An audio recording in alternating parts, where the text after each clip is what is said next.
में money laundering शब्द ने कोहराम मचा दिया है। अक्सर मीडिया में ऐसे कई मामले सामने आए हैं जिनमें किसी कारोबारी, नौकरशाह, नेता या फिर किसी व्यक्ति के घर या उसके किसी ठिकाने से बेहिसाब दौलत बरामद की गई हो, जबकि उसकी इनकम बेहद कम होती है।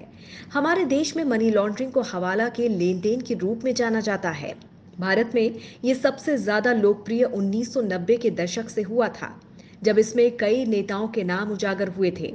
भारत में ही कई राज्यों में नेता, मंत्री, नौकरशाह, सरकारी कर्मचारी समेत कई लोग इसी मनी लॉन्ड्रिंग केस के चलते जेलों में बंद हैं या फिर कानूनी प्रक्रियाओं का सामना कर रहे हैं। भारत ही नहीं, पूरी दुनिया में देश के नागरिकों को अपनी आय का कुछ हिस्सा बतौर टैक्स सरकार को देना होता है। भारत में भी हर व्यक्ति को अपनी आमदनी के हिसाब से हर साल सरकार को अलग अलग स्लैब के हिसाब से टैक्स चुकाना पड़ता है। लेकिन अक्सर कई लोग अपनी आय, उसका जरिया छिपाने और टैक्स बचाने आदि के लिए गलत रास्तों का इस्तेमाल करते हैं और गैर कानूनी प्रक्रिया से टैक्स बचाने, काले धन को छिपाने, आय का स्रोत नहीं बताने और ब्लैक मनी को सफेद करते हैं। इसकी जांच करने वाली एजेंसियां भी धन के मुख्य सोर्स का पता नहीं लगा पाती। दुनिया भर में कई गिरोह मनी लॉन्ड्रिंग में लिप्त हैं। गैर कानूनी तरीके से कमाया गया पैसा कैश में होता है।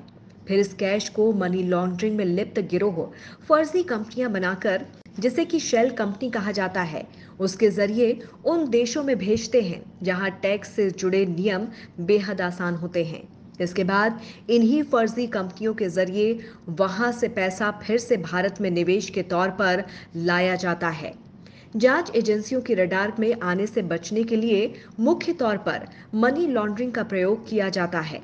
लेकिन अब इसका रूप और भी खतरनाक हो गया है, क्योंकि अब मनी लॉन्ड्रिंग का इस्तेमाल आतंकी गतिविधियों को अंजाम देने के लिए किया जाने लगा है। इसी के जरिए अब आतंकी संगठनों को पैसा उपलब्ध कराया जाता है। इस समय देश में मनी लॉन्ड्रिंग को लेकर शिवसेना सांसद संजय राउत को गिरफ्तार किया गया है, तो वहीं पार्थ चटर्जी और करीबी अर्पिता मुखर्जी भी ईडी की रडार में हैं। कांग्रेस अध्यक्ष सोनिया गांधी, राहुल गांधी से भी लंबी पूछताछ की गई। इसके अलावा दिल्ली सरकार के मंत्री Satyendra Jain money laundering case में जेल में बंद हैं। मनी लॉन्ड्रिंग कानून के तहत दोषी पाए जाने पर सजा और जुर्माना दोनों का ही प्रावधान है।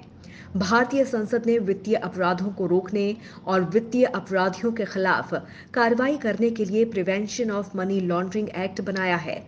वित्तीय धोखाधड़ी में दोषी पाए जाने पर अपराधी को 3 से 7 साल तक की कठोर सजा का प्रावधान है। इसके अलावा आरोपी पर जुर्माना लगाया जा सकता है और उसकी संपत्ति भी जब्त की जा सकती है। Bureau report, Janbhavna times.